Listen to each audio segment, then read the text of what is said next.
Bismillahirrahmanirrahim. Assalamualaikum warahmatullahi wabarakatuh. Waalaikumsalam warahmatullahi wabarakatuh. Good morning, student. Good morning, Mister. How are you keeping today? Praise Allah, we are fine. Okay, thank God for everything we have today. Baik, selanjutnya I want you read prayer before we start our learning. Okay, my friends, let's start our learning today by reciting Al-Fatihah. Finish. Baik, sebelum kita melanjutkan, saya cek kehadiran kalian dulu, ya.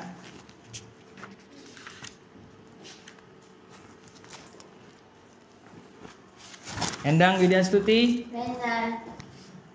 Erlin Nur Hidayah. Present. Alhamdulillah pada hari ini kalian sudah hadir semuanya. Baik, silakan rapikan tempat duduk kalian, peralatan tulis, buku atau pulpennya letakkan di atas meja dengan baik dan rapi. Okay, let's start our lesson today by reciting Al-Basmalah. Bismillahirrahmanirrahim. Are you ready to study? Yes, we are ready. Okay, thank you. Baik, anak-anakku yang berbahagia, pada pertemuan sebelumnya kita sudah banyak membahas tentang perilaku terpuji atau akhlak terpuji. Di antaranya yang sudah kita bahas ada dua, apa saja itu? Amal soleh dan toleransi. Begitupun pada hari ini kita juga akan membahas bagian yang lain tentang perilaku baik atau akhlak terpuji tersebut, yaitu musawah dan ukhuwah. Jadi materi kita, fokus kita pada hari ini akan mempelajari tentang musawah dan ukhuwah. Baik, adakah di antara kalian yang tahu apa itu musawah dan apa itu ukhuwah? Ada yang tahu? Mungkin pernah mendengar, pernah baca. Ukhuwah. Persaudaraan. Ukhuwah artinya Persaudaraan. persaudaraan. Kemudian musawah persamaan. Baik, alhamdulillah. Berarti kalian sudah sedikit mempunyai pengetahuan tentang materi kita pada hari ini. Baik, anak-anakku yang berbahagia, tentu ya, kita dalam hidup mempunyai tujuan. Begitu juga dalam pembelajaran ini kita pun memiliki tujuan. Apa sih tujuan yang harus kita capai dalam mempelajari musawah dan ukhuwah ini? Ya, yang pertama, kita pun nanti tujuannya bisa atau mampu mengerti apa itu musawah dan apa itu ukhuwah. Kita juga harus bisa menganalisa ataupun merinci apa sih ciri-ciri orang yang memiliki perilaku musawah itu. Seperti apakah orangnya? Karakternya seperti apa? Paham? Paham. Anak-anakku yang berbahagia, agar kita di kelas ini kita tidak hanya duduk ataupun berbicara, mari kita bikin kelas ini aktif, kreatif dan menyenangkan. Maka dari itu kita akan terbagi dalam beberapa kelompok belajar. Nah, sekarang anak-anakku, warna yang sama silakan kumpul dengan teman-temannya. Kuning dengan kuning silakan cari.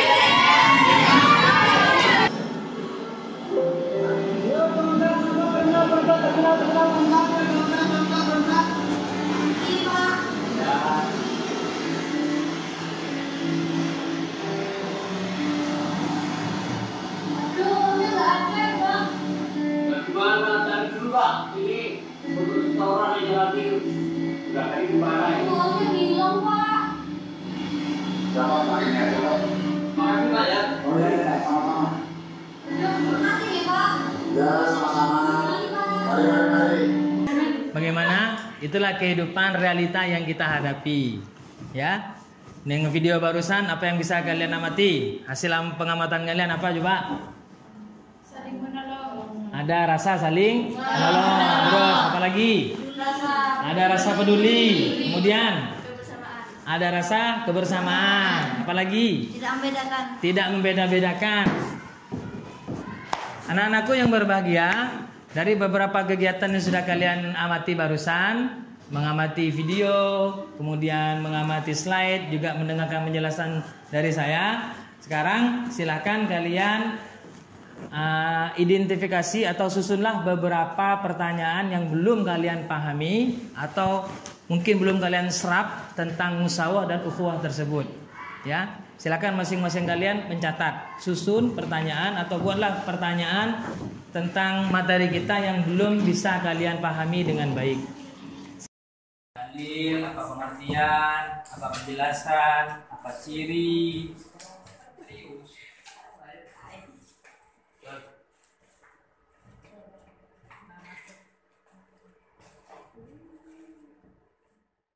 Baik. Pertanyaan-pertanyaan yang sudah kalian susun, silahkan kalian diskusikan dengan teman kamu, dengan teman yang ada di kelompok kamu. Carilah jawabannya. Bisa kalian gunakan buku ajar atau memanfaatkan komputer yang ada di depan kalian untuk browsing, mencari jawaban dari pertanyaan yang mungkin teman kamu belum bisa menjawab.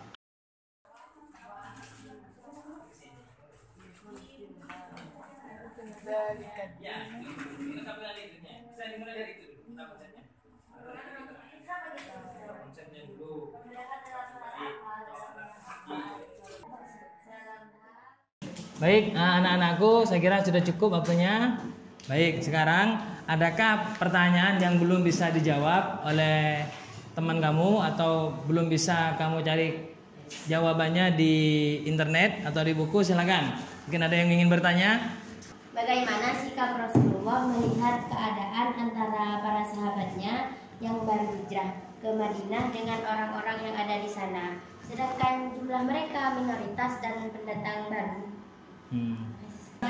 Jadi ketika Rasulullah dan para sahabatnya hijrah ke Madinah, kemudian beliau di sana menjadi minoritas, ya sedikit, pendatang baru, maka mereka mendapat gelar Al-Muhajirin, kaum Muhajirin yang hijrah di Madinah, ya mereka disebut dengan Ahlu Yasrib atau penduduk Madinah. Dengan melihat keadaan seperti itu, kalau dibiarkan mungkin akan terjadi perbedaan-perbedaan atau perpecahan atau perselisihan. Maka Rasulullah mengambil sikap mempersaudarakan mereka. Ya, jadi Rasulullah mengadakan perjanjian, membuat kesepakatan dengan orang-orang yang ada di Madinah. Kemudian Rasulullah mempersaudarakan mereka. Ya, makanya orang-orang Madinah itu disebut dengan kaum Ansor. Ya, artinya penolong. Sedangkan Rasulullah dan sahabatnya disebut Muhajirin. Jadi orang Madinah itu merasa terhormat, merasa dihargai karena mereka telah menolong orang-orang yang hijrah dari Mekah ke Madinah. Baik, sekarang collaboration ya. Collaboration itu berarti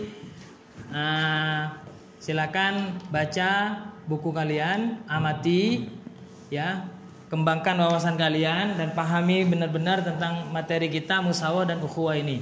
Silakan dibaca bukunya atau bahan ajar yang lainnya. Boleh browsing internet untuk menambah wawasan kamu. Silakan. Baik, anak-anakku, kalian sudah melakukan diskusi barusan, sudah menjawab beberapa pertanyaan, sudah kalian himpun dan sudah kalian diskusikan jawabannya dengan teman-temannya. Selanjutnya saya akan memberikan lembar kerja kepada kalian untuk kalian diskusikan lebih lanjut dengan teman-teman kamu, dan kemudian nanti hasilnya kalian presentasikan ke depan ya.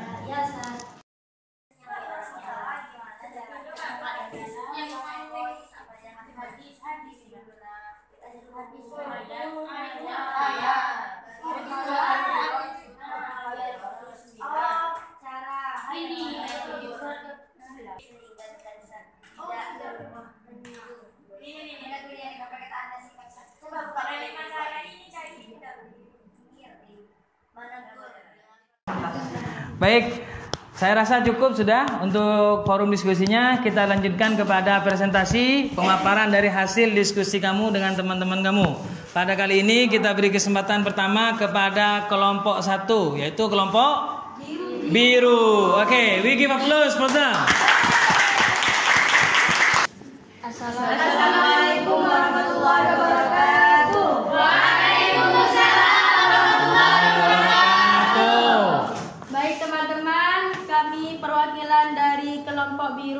akan mempresentasikan hasil kerja kami. Pertanyaan di sini, di salah satu stasiun televisi disiarkan bahwa ada seorang oknum pejabat tertangkap melakukan tindak pidana korupsi yang dijaga ketat dan diiringi aparat. Sedang di sisi lain ada seseorang yang tertangkap mencuri barang, diseret dan didorong masuk mobil tahanan. Hasil kami ialah, menurut kami pada kasus pertama dan keduanya mendapat perlakuan yang tidak sama atau kurang musawah, padahal kedua-duanya sama-sama tentang kasus pencurian. Bedanya yang pertama yaitu tentang kasus korupsi atau kasus kakap, dan yang tingkat kakap, dan yang kedua yaitu tentang kasus pencurian barang tingkat ringan. Sebagai pihak berwajib, polisi harusnya memperlakukan mereka secara adil, bijaksana, dan musawah. Apakah ada sanggahan? Ada, Ustaz? Ya, silakan. Dari kelompok apa? Siapa dan kelompok apa? Silakan. Nama saya Inani Zuljana, saya dari kelompok hijau. Ya, silakan. Saya ingin bertanya, Nah, itu kan perlakuannya beda ya, antara pencuri sama koruptor. Gimana jika, kan itu kayak gak adil gitu ya? Terus gini, seumpamanya itu mencurinya sudah kebablasan, kayak melebihi koruptor, jumlah pencurinya itu, pencuriannya uangnya gitu, mungkin pakai uang, mencuri barang, kalau dijual melebihi hasil korupsinya gitu. Gimana kalau gitu? Menurut kami, dilihat dari kata saja korupsi, pasti sudah banyak di situ tentang uang yang sudah mereka korupsikan. Pasti jumlahnya tidak main-main. Tidak sedikit. Nah, berhubung barang, tentu pencuri kalau sudah ketangkap kebablasan berarti ini mencurinya berarti ini mencuri barang yang mungkin tidak bisa disembunyikan. Contohnya televisi atau radio, kan kulkas nggak bisa, kan sulit. Kok sulit? Kan kalau dijual belikan kan harganya tidak seberapa. Harganya tidak seberapa dengan jumlah uang yang jumlah uangnya korupsi. Gitu. Sekarang kita akan membuat sebuah karya. Karya apakah itu? Ya, silakan manfaatkan kelompok yang ada pada diri kalian. Silakan membuat rangkuman materi lengkap dengan peta konsepnya, tapi berdasarkan kelompok.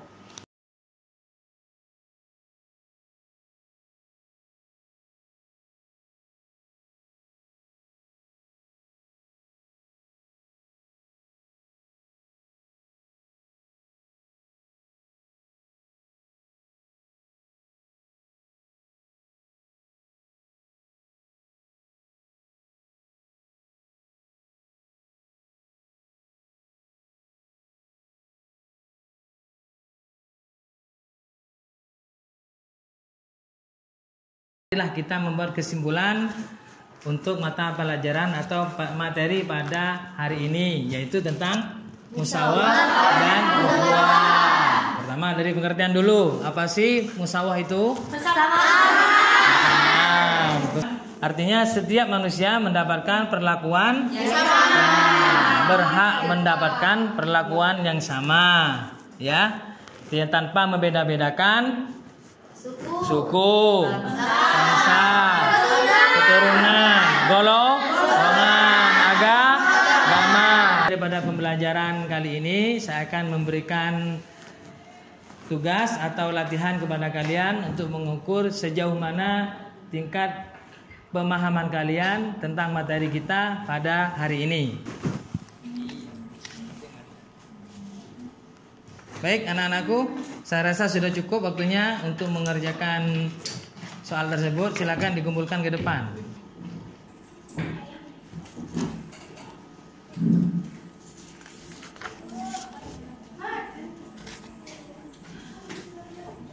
Baik, anak-anakku yang berbahagia, selanjutnya akan saya bacakan hasil penilaian Menurut penilaian atau jumlah nilai yang ada di buku ini, maka nilai tertinggi diraih oleh kelompok 1. Baik anak-anakku, untuk pertemuan yang akan datang, saya ingin kalian mempunyai pengetahuan walaupun sedikit tidak apa-apa.